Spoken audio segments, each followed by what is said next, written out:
Awesome.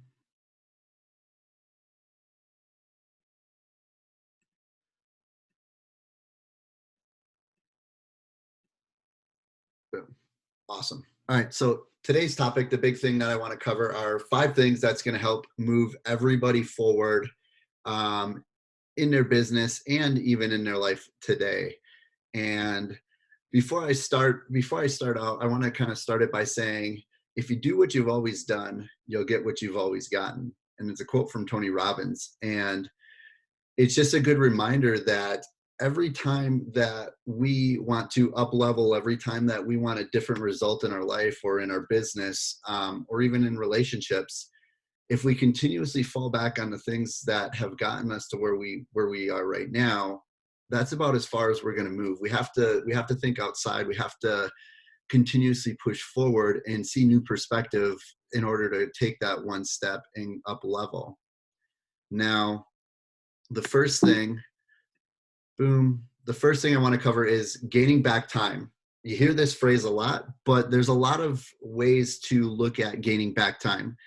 So, one of the ways I'm going to be explaining today is gaining back time within figuring out who you want to work with, who's right to work with. Should I chase down, leads, deals, customers, or should I not? So, long story short, if I chase down a deal for a long time, or I can take the deals that are with people who are already ready to work with me right now, and think about that.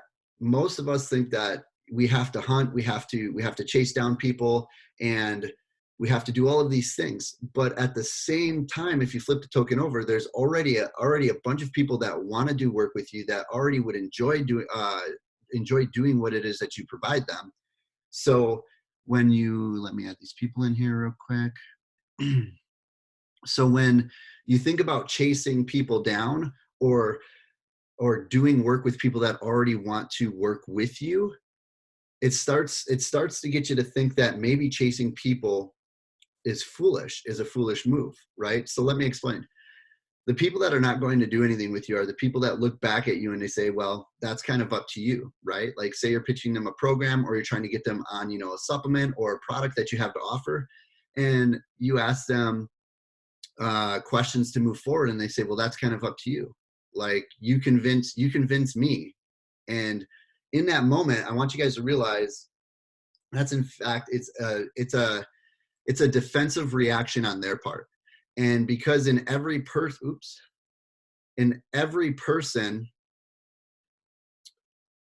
um, in every person, their vision is what really drives their decision.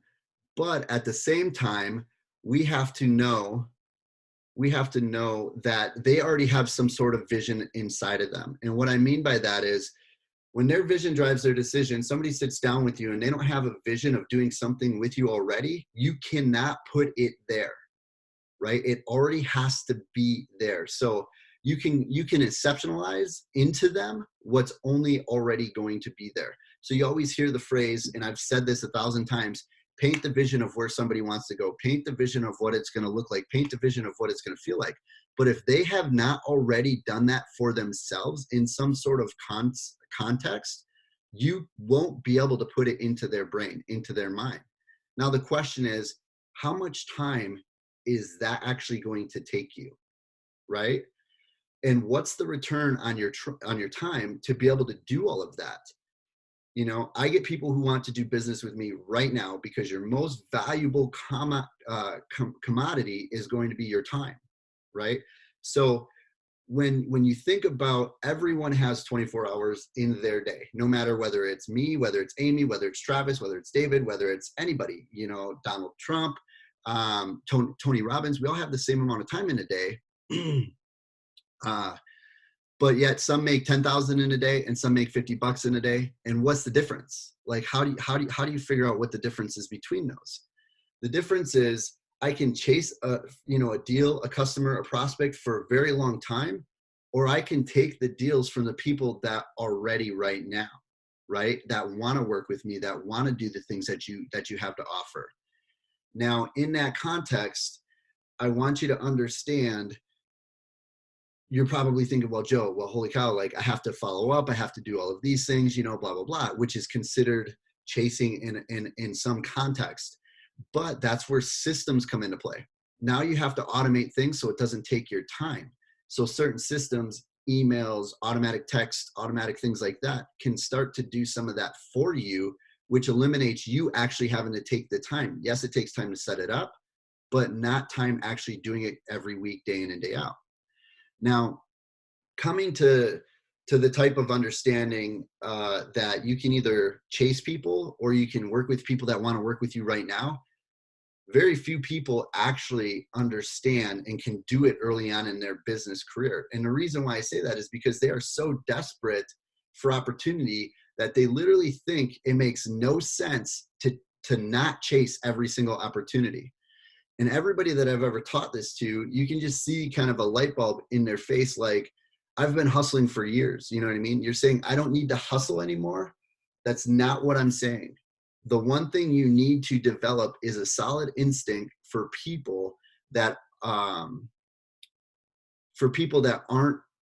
worth your hustle, that aren't worth taking all of this extra time for, to gain the most return on the investment of your time, right? If you do this through the systems that we use, that we create with you guys, right? Email marketing, text marketing, follow-up, automatic posts, automatic things like that. This stuff starts to become no time on your end, but a big gain on the back end. Let me add this person in here real quick. Boom. But a big gain on the back end. But it is something that you guys are going to have to think about and understand and ask, what takes my time and what gives a big return on the investment of it, and what takes my time and what doesn't give a return on the investment of it, and then systemize the last one.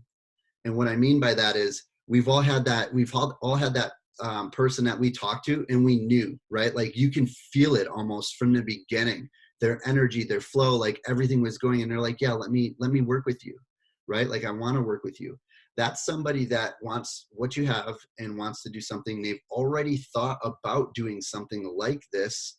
It just needed to be you to step in front of that person, right? So there are a billion people out there like that. We just have to weed through some of the brush in order to find some of them. But as we're weeding, we want the weeding to be automatic.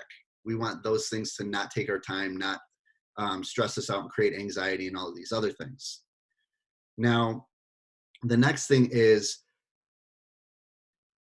your message, right? So your message, one way to prevent kind of the hustle and the loss of time is going to be, your message has to have value, right? And the only way for your message to have value is it has to be, first, simple, second, understandable, and third, repeatable. Because if you can make it simple, that means somebody else can understand it. And if somebody else can understand it, that means then somebody can repeat it without you there, without reading it from a document you sent or that you created, right? So think about it. Just keep reaching, lead from the heart, right? Just keep reaching, lead from the heart. It's super simple. Everybody understands what it is once they get to know who we are, and they can repeat those phrases without even having to think about it. Just so when I think about, like, my goal is, when I communicate ideas, I try to communicate them in such a simple way that somebody can understand them and internalize it, and then repeat those same ideas in their own words. And I want you guys take a note to self here. People actually try to make things harder than when they originally thought about that thing, right? This is natural human behavior where we take something, we get it, and then we make it like 18 times harder than what it really has to be. So if you think about that for a second, and if you are the only one that can ever talk about that message, it would be a weak mission, and it would just be a weak standing, right? Like you wouldn't have any movement behind it. So think about the message that everybody knows, that I can relate directly to this, that is repeated today and has still never died. And that message is, I have a dream, right? When you think about the message, I have a dream, people still talk about it, people still repeat it today, and it still has never died. But how simple is that message, right?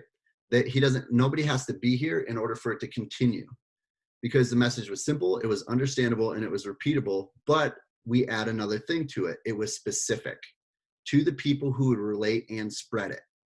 So this goes into figuring out who your ideal client is, right? When you figure out who your ideal client is and you relate your simple, right, understandable and repeatable message to those types of people, now you are starting to spread word without having to work for it, right? Because once one person can understand it, that person then can start spreading that message, and so on and so forth. The message is always bigger than the messenger. We look to the messenger to inspire us, right? To look off into the future, to have this visualized, this visualization of what it would look like. And then we take that vision and we make it our own, and we commit our own efforts and energy to be able to build this thing. Now, if when you take your message, this is exactly what you want to do with your audience. You put a message out there that is simple, understandable, and repeatable, and specific to who can relate, to spread the word. And it only starts with one person, and then it grows to an infinite amount. If you look at anybody or anything, even over history, all of the messages that are still standing today are ones that were very simple, understandable, and repeatable, right? Being a part of MLM, you always hear the whole, like it has to be duplicatable. Being in business with systems, it has to be duplicatable. So does your message. You want your message to be unique, but also duplicatable and simple for somebody to understand. Now, I'm messing up my slides already. So then I want to move into, how do we wrap our mind around this, right? Like how do we get our brain to wrap around all of this? And it starts with mindfulness. Now, mindfulness is that awareness piece that kind of helps our brain get that updated and accurate information. So there's actually a pretty good scientific basis around mindfulness helping us with our own habits. And those habits can extend beyond eating and anxiety, smoking, right? All sorts of things, binging, different things like that. They can extend to getting caught up in our egos, certain views, right? So think about it like this. If two people both say that they're right, then they're fighting. And if you ask what fighting feels like, the common answer is very closed off. And you ask yourself how it feels when people are actually collaborating and they say, I want to understand your point of view so we can work together. That feels pretty open, right? And it feels expansive. So when we can see even how mindfulness with these two things, where people are not having maybe a good relationship, and how we can stop it. And then notice how understanding that fighting is a reminder that we all have to understand that we're human, right? So when you have mindfulness of things, it's one of the ways that we change. It's one of the ways that we move forward, right? So the likeliness of you changing a bad habit without being mindful of the truth is you really need to have that updated information to devalue the old thing. So think about smoking, for instance. If you ever look up online old habits, it'll probably, and you look for pictures, it'll probably actually bring like an old tobacco pipe. If you look up bad habits, it'll probably bring up a picture of a cigarette. And if you look up like new habits, it'll probably bring up a picture of an alcohol. And it's kind of crazy when these things, when we think about that. But when you think about smoking, right, it used to be something that most people did until new information came out and people took to mind that it was extremely harmful, which started to change the habit from a negative to a positive one, right? So realistically, there's nothing else out there that is actually scientifically proven that we can change things right? So it's not about your willpower. It's not about magical thinking. It's not about hoping or wishing. It just does not fit into any math anywhere or any scientific truth behind it. The only research that is out there that shows that we can start to move forward is awareness and mindfulness, which makes it the only solution to a lot of the things that we actually have going on in our life. So let me break this down to you. Like I always say, I try to keep things simple, even in my own life, only because it's very understandable. And then it can also be repeatable and then duplicatable. So mindfulness helps us become aware, and awareness helps us get that updated information for that bigger, better offer, which comes in the form of connection, curiosity, kindness, and even health, right? So being healthy feels good. So that's what enforces those positive habits to eating healthy and working out and etc. So when you can become aware of the cause and the effect relationship with things, it's easier to stay on track of positive and healthy habits in your overall life. It doesn't matter if it's just nutrition or exercise. It can be anywhere. It can be with financial stuff. Maybe you swipe credit cards all day long and you're an avid spender of things. This stuff happens in more areas of our life than we can think. So um, old habits and new habits. The solution is mindfulness. You hear meditation. Meditation allows you to evaluate where you're currently at and bring truth to the current situation that you have in your own life, in your business, in your relationships, in your financial endeavors, even in your time, right? If you stop, take a minute, become mindful of what's going on, it is the only scientific way to understand how to actually make a change moving forward. So different levels of ownership. I wanted to talk about this because I feel like there's so much of this going on in the online space, offline space, and it's one of those things that even myself early on had to make a major shift, being in the military, out of the military to managing PT teams, is the different levels of ownership that we have, or um, that we try to apply to ourselves in different areas. And the only way to understand the different levels of ownership is, let me give you an example. So over the years, I've had employees, I've had teams, I've had partners, and through those years, I realized a couple of things. Early on, when I had my personal training team, we would have daily meetings in the morning. And then I would say, so we'd all get together and I'd say, so here's the plan. Here's the things that you need to do. And here's what to implement. And this is the method that we're going to do those things. And this is what you'll accomplish. Ready? Go. Take ownership of it, right? Now, can they really take ownership of that plan? No, of course not, right? Because it's my plan. It's not their plan. And they would go out and they would execute it based off of what I gave them. And then they would come back, they would maybe come up against, some different obstacles, with talking to people, making sales, what have you, right? And every time they would come up against an obstacle or barrier, while they were executing my plan for them, what was their attitude like?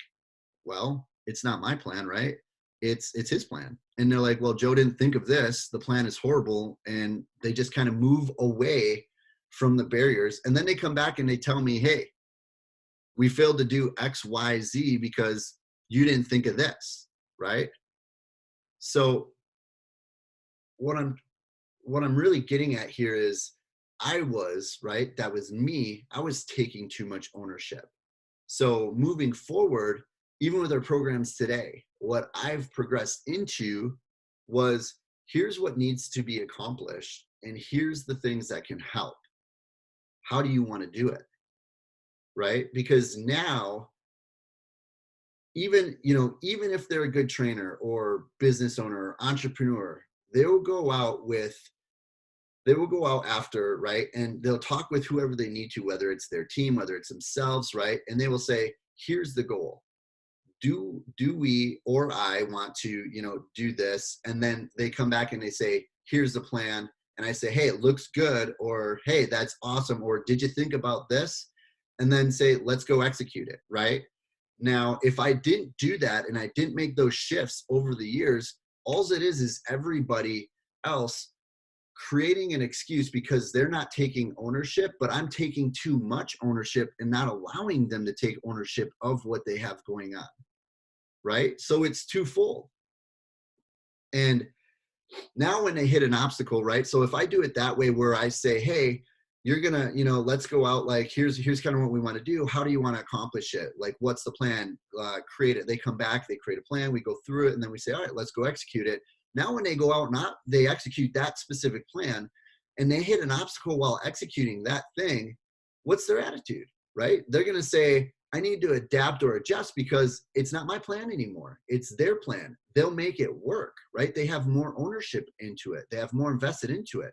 So if you have like a job, or if you have a team, or you want to move forward, and you need to understand the different levels of ownership in the things that you're doing every single day, and become the person who understands how to overcome the obstacles that are in your way. Right? The Marine Corps, and the reason why I bring up the Marine Corps is because we have a phrase in the Marine Corps: simple, it's duplicatable, and it's repeatable, and it's easy to understand, right? Those three qualities: it's improvise, adapt, and overcome. I don't need to look at it. I don't need to read it from a piece of paper, and I can still repeat those things a decade later, and what those mean to me, right? Improvise, adapt, and overcome. So as a leader, or as somebody that wants to take ownership, there is that option where you can take too much ownership. Now, some people will say you can never take too much ownership. I disagree. I took too much ownership early on in my PT career, where I didn't even allow other people to take ownership of what they were doing. So every time there was a failure in the thing, they put it on me, and I still had to take the rap. But instead, I wasn't allowing them to grow, taking ownership and allowing them to grow in their life with the things. Now, how do we tie all of this stuff together, right? All of the different things that we talked about so far, as far as the different levels of ownership, the mindfulness, the message, right? And how do you gain your time back? And it all comes down to one thing. Over the last year, I would say couple of years, I realized one thing that stood out to me more than anything else. And it started when I was younger. I didn't realize what it was until I was older. And growing up, being adopted, working on the farm, working in the factory, and then joining the military. And then after the military, doing, the nonprofit stuff, going through divorce, moving back to the Midwest, creating $1 million training team and a $6.8 million sales system for companies, and then starting my own businesses.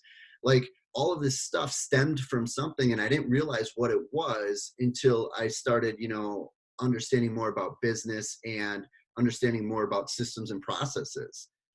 And it comes down to one final truth that everybody can relate to, and it's discipline.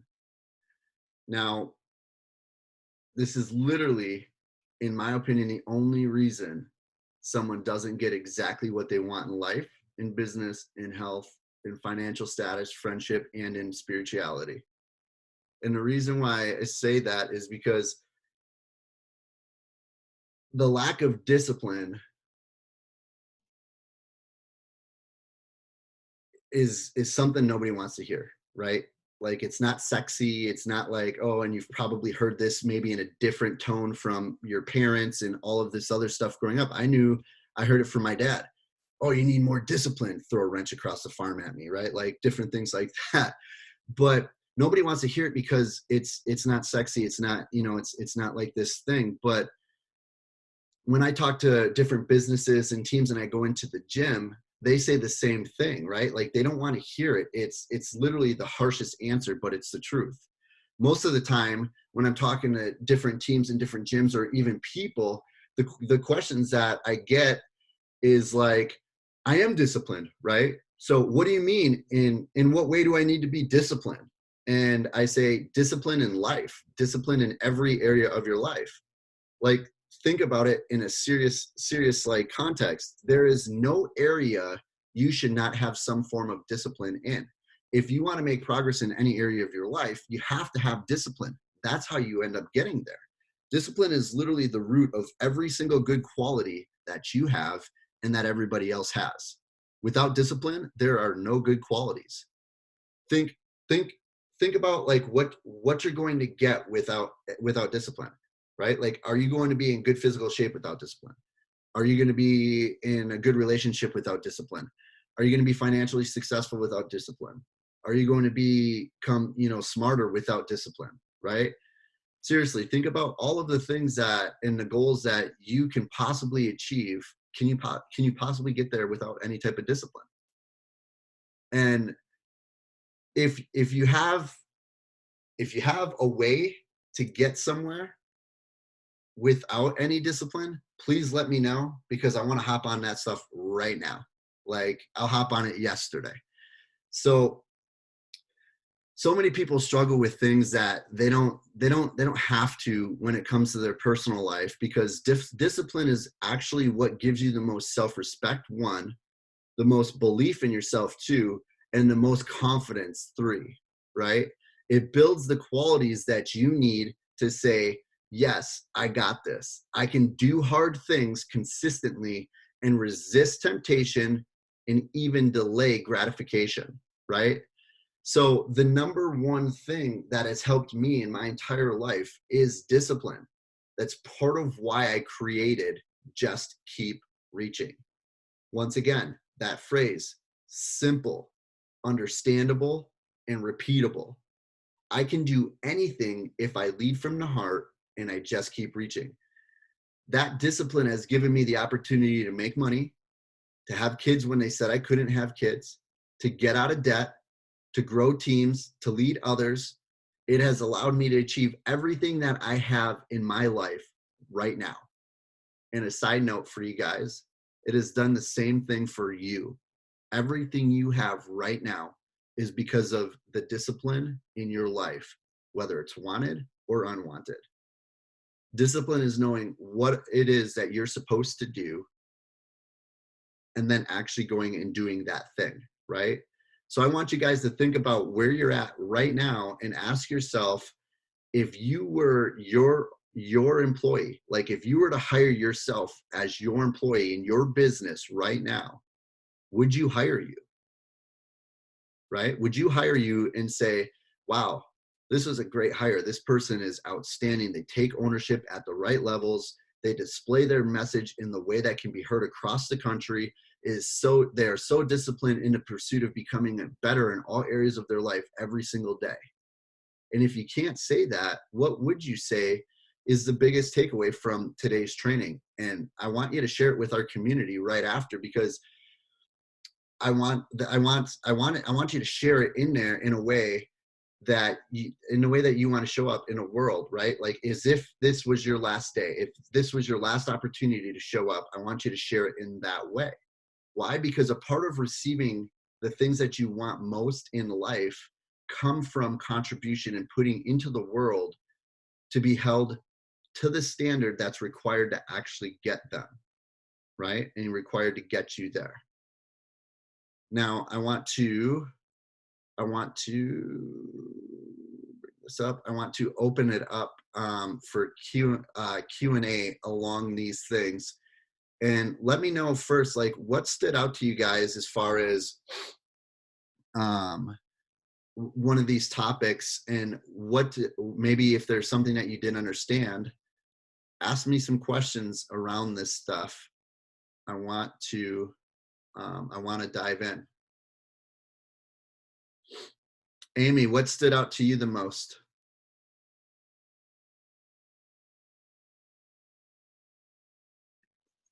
Let's see.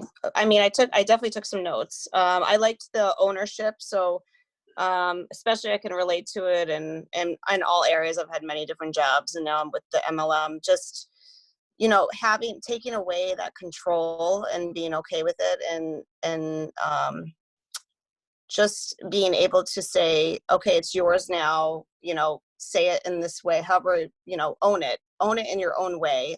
And it's okay if it's not exactly what I said, So I can relate to that because my upline has a very tight control on me. And sometimes I just like, let me fall, let me make mistakes so that I can learn, and grow. So I liked what you said there. And then absolutely discipline. I mean, just especially like having healthy habits every single day and applying those healthy habits. I mean, it's the difference, especially with exercise and fitness and health. It's the difference between people that are unhealthy and people that are healthy. They just have different habits every single day. Absolutely. I love both of those. I think a lot of times we can come across into a situation and we think about it so much, but what we don't do is one of the things that I was talking about today is we don't allow mindfulness to come into play, right? Like we instantly move towards a direction, right? Because we're just so impatient with maybe some things that we move in that direction just out of urge, right? And we want to move versus stopping, taking a minute and allowing us to think about stuff. And this happens with our habits even. What's the habit of, waking up and grabbing your cell phone? You know, Getting out of the car and hopping on your cell phone or something along those lines, checking your emails, right when you get out of the shower, different things like that. Which ones are good? Which ones are going to move you forward? And which ones can you maybe think about, do I have to do this? Right? Is this going to move me in a direction of where I want to go? And Yeah, absolutely. health wise, it's crazy. I mean, we all know that in order to get to where you want to go healthy with your health, it's got to be something that you do consistently. You can't eat one chicken breast and expect to be Arnold Schwarzenegger. Although I wish it was that easy. David, what do you have? Yeah, so when you were talking about the different levels of ownership, the thing that stood out to me, I think you were talking about the Marine Corps specifically, was improvise, adapt, and overcome.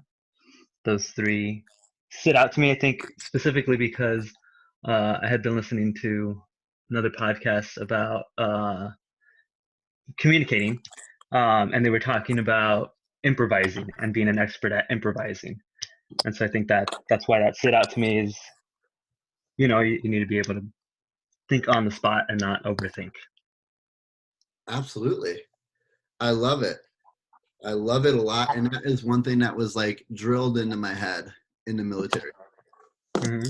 Everything that we had, it was like improvise, adapt, overcome, right? Like what's the situation? How can we figure it out? How can we improvise? How can we adapt and how can we overcome it? Because at the end of the day, if we are, required to have mission accomplishment, the only way to do that is by improvising, adapting, and overcoming, because there is no way that we would never accomplish a mission. Like the mission comes first in everything that we do. So can you imagine how many things, not just in the military, but when we relate it to our everyday life with our businesses, with, our relationships and our connections, if we want to accomplish that specific goal, and we set that goal, but when we allow ourselves not to hit it, what are the things that we didn't do? Like, what are the habits that we allowed ourselves to create? And are we happy about it? Yeah, no. Right? Like when I think about it, and yeah, the military, everybody thinks military, so they instantly think like stern, hard, like those types of things. But it doesn't necessarily have to be that way. It can come from a place of just really respecting yourself and loving who you are and not wanting to disrespect who you are in order to accomplish, you know what I mean? Getting there. Because I always tell myself, if I make a decision to do something and I don't accomplish it, the only person I'm hurting is myself. And the only habit I'm creating is a bad one. Yeah. Right. So I love that. That stood out to you when it comes to it, because people make fun of me when I do talks, because I always talk about improvise, adapt, and overcome. I love it. It's like this thing that never goes away. Seth, what about you, my man?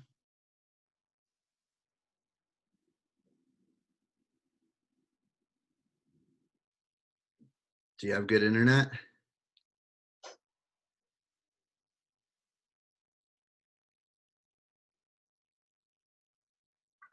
Boom, boom, boom. Maybe he stepped away a little bit. Yeah, he might have stepped away for a little bit. I did it this way though, because although his thing didn't cut out like it did last time. So what about you, Travis? What is your takeaway? Definitely the discipline. I mean, it comes up a lot in my life. Like when you just kind of sit and think about how much stuff you as a person, just like other people you might know as well, like how much we could accomplish if we wouldn't attract or like get attracted by the shiny object, if we would just stay focused and like nose to the grindstone when we need to. It doesn't mean like we have to always go balls to the wall, but like discipline on what we need to do and when we're doing it, and just consistency with that, because we always have these fall offs. Like everybody has it. So how where it's not a fall off, or it's just like a little bit of a valley while you're trying to climb up that hill, you know, to get successful. So definitely like the discipline really stood out to me, and it really like got me thinking a bunch on it, because it's as important of a word to me as integrity is, but I don't think about it as much as I do with my integrity, right? Or like the integrity of the business, things like that, right? Like your word and like what people think of you, things like that should mean a lot, you know. But then like on the back end, are you being disciplined? Are you doing what you say you do?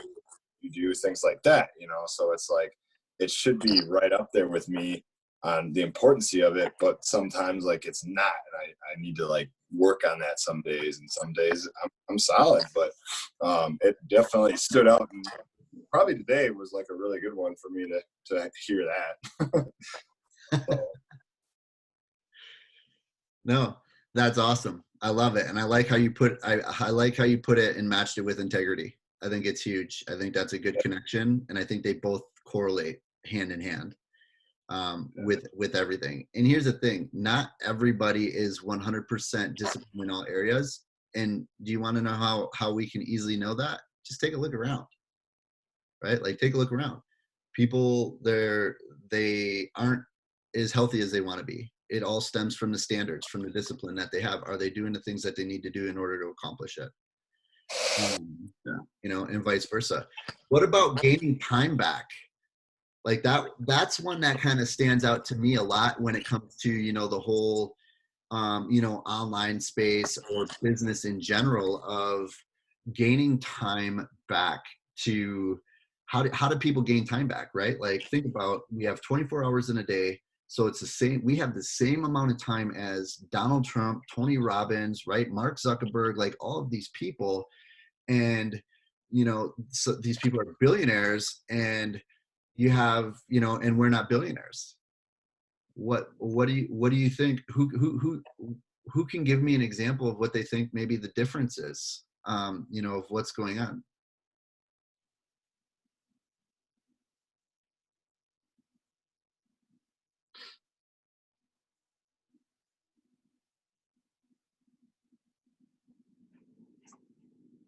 Do you want to know what I think the difference is? The difference to me, I think, is that we always look at things, right? Like think about it from the standpoint, most people do things because of pain. If you're on my last training, I talked about that it's scientifically proven that more people will do things in order to move away from pain than they will to move to gain pleasure. So you always hear people of trying to move people to get something that they want, from a pleasure standpoint.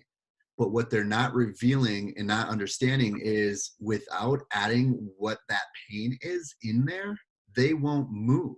It's a way harder movement to get people to go towards. So when I think about the pain, it makes me think that's why with time, so many people, for instance, when they start a business online or they do something for, to try to get more financial freedom, they hop into it, but then they start chasing because they're already in a painful situation. And what I mean by that is they're already in a painful situation financially, to where it pushes them to want to grab at anything and everything that's gonna allow them to move away from that pain, to more finance. Now, what happens in that is we start ending up working with people that, doing things that are taking more of our time than what that money is actually worth, right? Because time is the thing we don't get back. We can make more money, but time is where it starts to hurt us. So we naturally want to grasp at, let's just say like a fitness program. I'm selling a fitness program and I want to sell it for $1,000 a month. And naturally I start putting some stuff out there. I start communicating with people, and, I start booking appointments, and they're like, I get on these appointments and the people are saying it's too expensive. I book 5 calls and some people are in the, and then I sell one for $200. I sell the program for $200. I know that I can help the person, but now I have to ask myself, was it worth all the time to go through that for the $200? How much time did I spend to initially get that $200 back? But the $200 at the same time felt good because I also had this pain, that's telling me, hey, I need money, like this financial burden going on, that I need money to do X, Y, Z. So naturally it feels good that we got this $200. So what do? We try to get another $200 because that's what worked. And that's what started to alleviate some of that pain. We're moving one inch further. But what we don't realize is that everything comes down to a mathematical sequence of some sort. So if you can understand numbers, you can understand that in this world, there's billions of people, maybe not right in front of you in the moment, that want to do something with you. For instance, we all hear the phrase, right? I want to lose weight. I want to tone up. I want that, like those types of things. But there's that all over the place, right? How do you separate yourself? How do you separate yourself to a point to where when you get in front of them, it's they're like, I know this person wants to work with me, instead of having to have a bidding war and selling yourself when they should already be sold because they have this vision that they want to make a change. And the only way to do that is to separate yourself and understand exactly what it is that is causing them pain, and then utilize that in your message. And if you can utilize the one thing that's causing somebody pain to a point to where they literally think like, holy shit, did they just read that freaking text message I just sent to my brother, my sister, my mom, or my dad, or my girlfriend, my wife, my husband, right? Like, did they like see that? And in that moment, they instantly are 100% relatable to you. And from that point, if you get on a phone call with that person is going to be ready. Now, if it's not relatable and you get on a phone with somebody that says, hey, I want to lose weight, now you have to try to kind of inceptionalize into them what they might have already had inside, but it's way deep down. And that's where you have to dig and you have to do all of this process. Now, where the numbers come into play is this. Most people set themselves up and say, I need to, I'm going to talk to like 10 people today, or I'm going to try to talk to, 20 people. We make it easier because we create Facebook groups, right? So if you're part of the program, you understand how powerful Facebook groups is. Facebook groups becomes your influence, right? They're only going to be there if they're interested. Otherwise, they will leave. Trust me. If you're showing up in your Facebook group, they will leave if they're not interested. Now, as that Facebook group grows, it starts to become a numbers thing, right? And in that group, you are going to be able to relate. And the bigger you grow that group, it doesn't matter. Like, I hear people all the time, I need a bigger following on Instagram. I need a bigger following, you know, that's liking my stuff on Facebook and all this other stuff. How about you create a group of people that are already interested? Because a following doesn't mean everybody's interested. Following just means people maybe were interested in one of the things that you have. But if they're a part of your community, they're interested in everything you have because you're in 100% control of that. So where numbers comes into play is, think about it like this. If you know, out of every 10 people you sit in front of, generally, and this is where tracking helps, and if you're not tracking, then you need to track. You can't grow anything you're not tracking. You can't scale anything you're not tracking. So if you're not tracking, say you talk to 10 people, and you know, out of 10 people, 5 people hop on a phone call, and out of those 5 people you close or you enroll 3 of those people into a program, product, or service that you have. Now you can set yourself up with realistic goals that are predictable and sustainable over a long period of time. And from that, then you can start to automate some of the processes around that. And what I mean by that is this: your group starts at 30 people. Those 30 people are different than 30 followers. Those 30 people are also different than 30 people who liked your Instagram or Facebook post. And why I say that is because those 30 people in your group are a hotter or more qualified lead or prospect than those other 2 places. Now, when you monetize your Facebook group to a point to where you're offering things that you know they want, because you have a question that says, hey, in there, like, what is it that you struggle with the most? If you're doing fitness, it could be weight loss or exercise or both. Now you know how you can direct it, and you can have those conversations inside of that group. Now you go from, 30 people originally to 100 people. Now ask yourself the question: if you can normally sit in front of 10 people that aren't necessarily considered hot or qualified, and they're just from people that are either following you or like something in the past, and you know that from that spectrum, 5 people show up, and out of those 5 people, you generally close 3. Could you imagine what those numbers would look like if they were from your actual group of people who are already interested and already qualified as a lead? Your numbers are going to start to go up. And then here's the other thing. I used to have, when in personal training, I had an assistant manager. And the rule of thumb in the gym was, if you book 10, and the reason why I use those numbers is because they're so common in my head, and I used to drill them every single day. If you book 10 people for an appointment to come in for personal training inside of a facility, generally the rule of thumb is 50% of those people will actually show up to the appointment, and you close 30% of those people into a PT program. Now, based off of those numbers, I can predict how many people somebody has to sit in, or how many appointments somebody has to book in order to be able to sit in front of X amount of people, in order to be able to enroll this number that we really want to acquire. So that's where numbers comes into play. Now, when you think about buying your time back, how do you get your group to grow to a point to where they're already to where it's growing from 30 to 100, to 200, and utilizing that?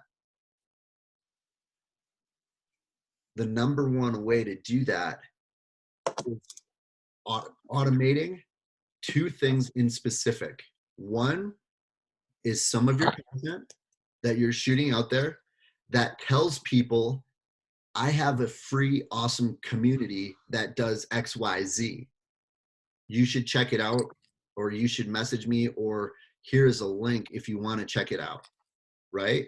That's one way, because this thing then is on autopilot, and you can post this, say, every week. Say you want to post it 1 time a week about your community.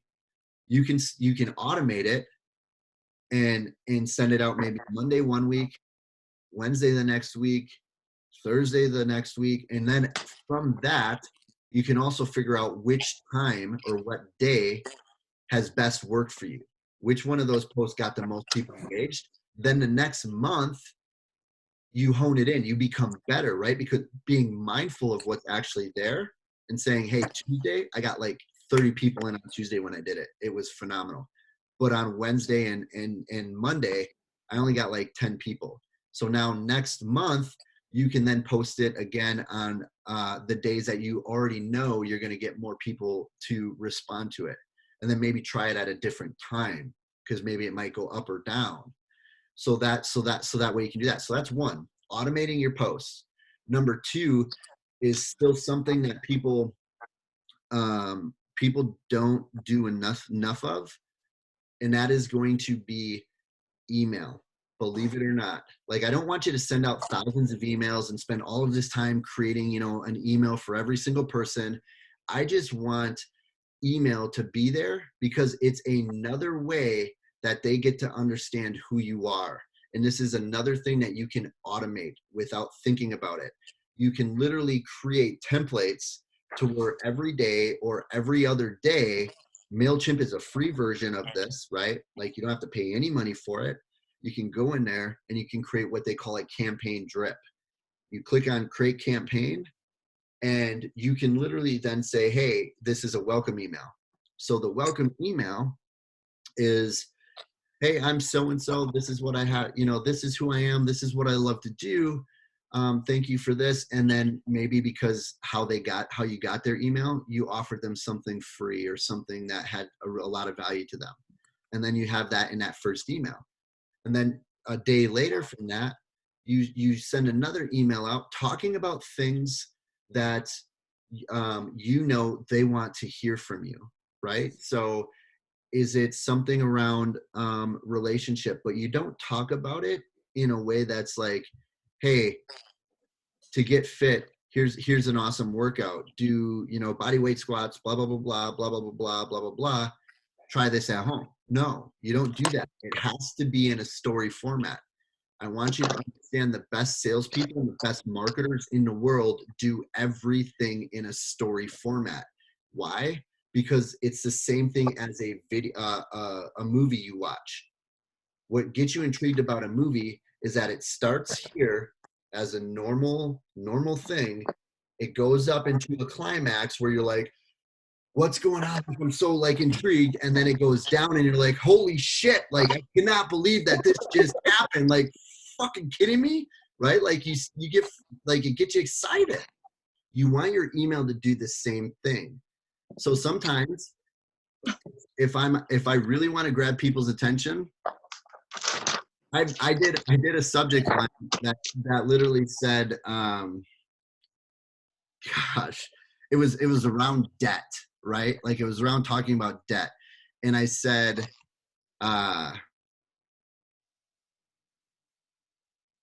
can't remember off the top of my head. I'll have to look through my emails, but this one got like the most opens ever. And it was something along the lines, because I made it perceived as if they owed like money, right? And then when they went into the email, I said, you owe this to yourself. And I went on and told them a story about how, as I was going through in business, I've made X mistake, and X mistake. And this is some of the outcomes. And I admitted, like, hey, how I made major mistakes and how it affected me. And then I gave them a couple of solutions to it. And I didn't ask them for anything. Like, I literally just told them a cool story that I knew would intrigue them, and that they would follow through. So they get to know one more little piece about me, right? Because if they know a little bit more about me every single day or every single time I send out an email, and they're following me on my social media, now I have two places that are automated that they're able to connect with me on. So email is one of those awesome ways that you can do that without taking any time, because you can set it up ahead of time. You can have an email series of 20 emails. They all go out, either every day or every other day. And every time somebody opts into your email list, say the reason they're opting in is you decided to give them this awesome free training on macronutrients or nutrient timing, or bedtime belly buster, or how to overcome, mental fatigue, like all things like that. You can send out, like, you have this cool training on it. So they get the email because they want this cool training, and it's in that first email. And then after that, you go through telling stories. You go through talking about stuff, right? think about it. Right now on the internet, what do you see all over when you think about ads and people trying to sell something? You always see a major call to action. Now, here's one thing I want to say. When they zig, you zag.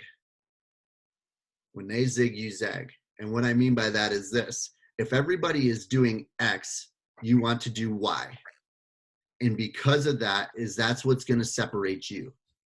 Now, most people, they look around and they see this perception that everybody is doing better than them in what they're doing, whether it's MLM, whether it's fitness coaching online, whether it's business coaching online. Naturally, a perception is going to be, wow, all these people are making it. And then in your head, you're probably saying something along the lines of,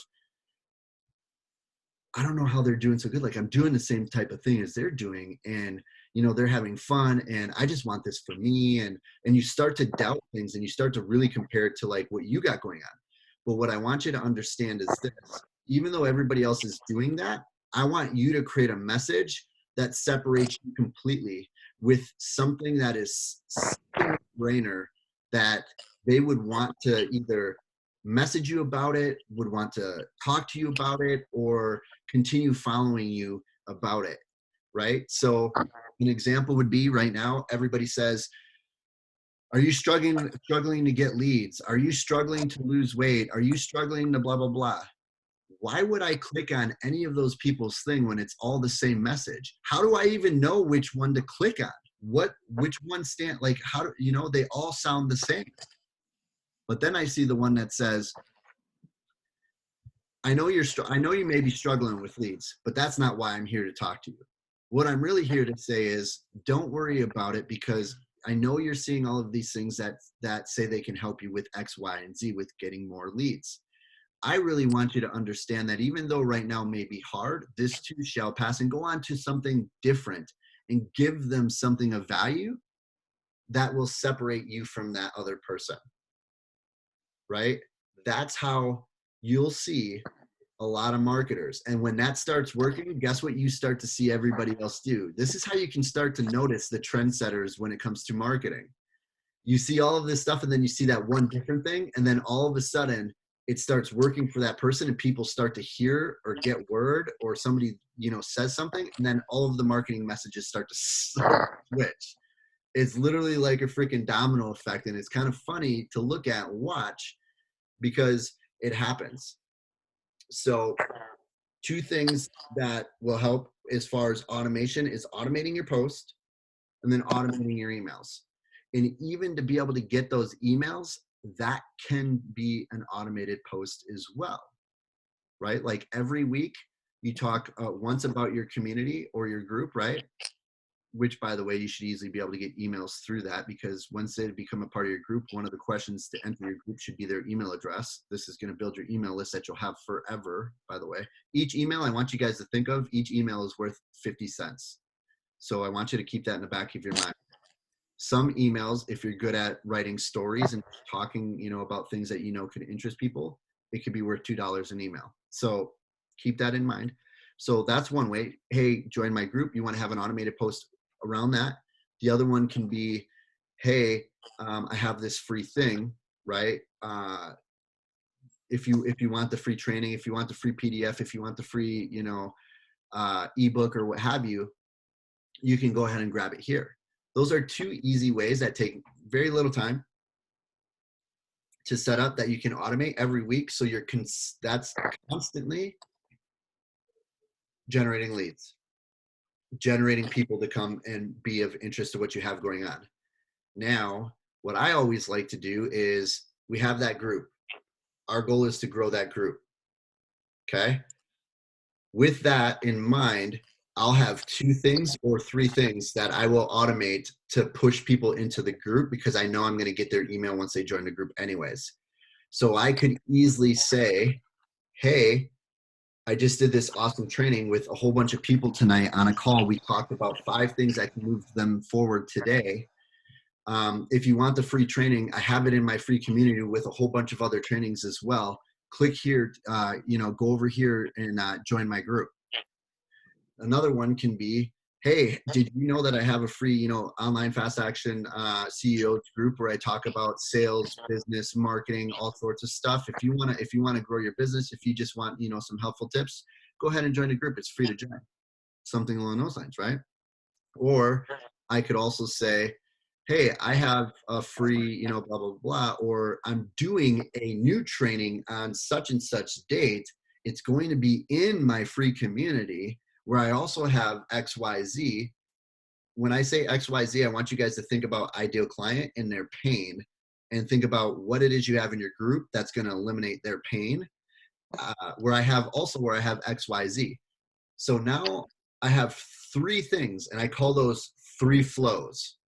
And David, we went through flows a couple of times, but I have 3 flows, but they're all leading to a couple of things that are beneficial for me long-term, that are sustainable. And those couple of things, once again, are: 1, they become a part of my community, which I own the whole news feed. I don't get Facebook ads in there. What goes on in there is up to me 100%. The second thing is I collect their email before they even get in there. And the third thing is they answer one thing that they're struggling with right now.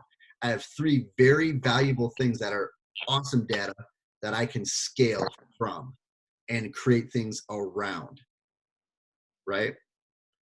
So I know I kind of went on a long tangent with all of these things, but I get really excited and passionate about all of it. So I hope with those things, it kind of moves the ball forward. You guys start to see like what the importance of it is, and how to kind of buy your time back with some of the automated stuff, right? Because here's the thing: I don't want to send out emails every day and type them all out. 2, I don't want to create a bunch of posts every day either and type them all out. So what I would like to do is create things that I know are going to move people forward. And then I'm also going to create posts from my group, right? Like in my group, in my community, I'm going to also ask valuable questions of like, hey, like, if you had $1,000, if you got $1,000 today, what would you do? What would you do with it? Would you spend it? Would you invest it? Would you blah, blah, blah? This also gets me to know the temperature of the community, right? It gets me to know, okay, where are people's minds? Are they thinking about spending it? Are they thinking about investing? Like, what's going on? Or another one could be,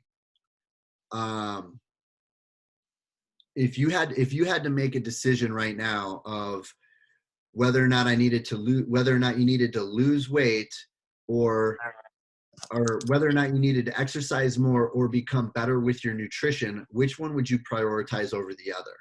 Right? I'm getting them to really think. It's not just like some dumb, like, hey, what do you need help with? Right? Like that's like a very common thing. I'm getting them to think, because they're going to answer one or the other.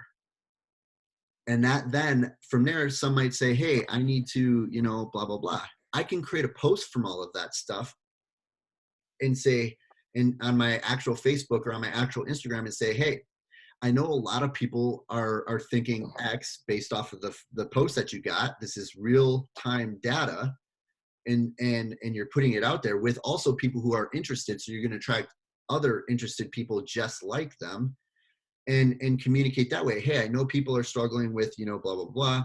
And these are some of the things that we talk about, overcoming inside of our group, inside of this, inside of that, to draw more people in. People want to be connected with people that are like them.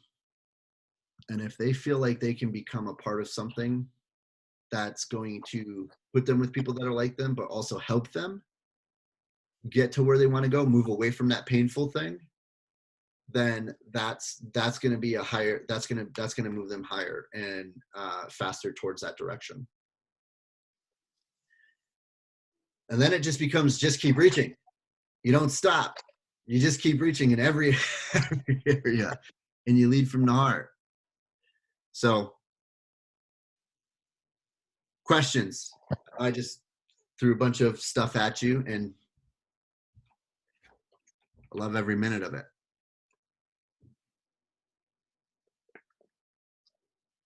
Joe, this was really helpful. Thank you.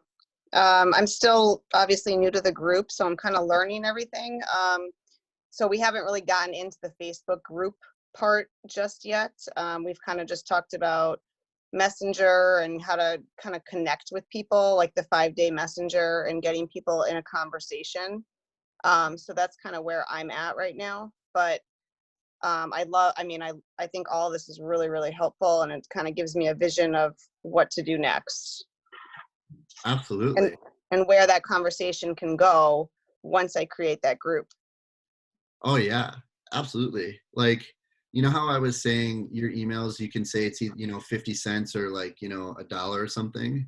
The way that I would compare that same like simple context to a group is, if your group is engaged and you got like, you're really pouring your heart into it and it's got good quality, valuable stuff in there for people, every single person that walks through your group, you can probably put a $50 to $100 price tag on each person in there. And that's how much that group starts to become a value as far as monetization goes.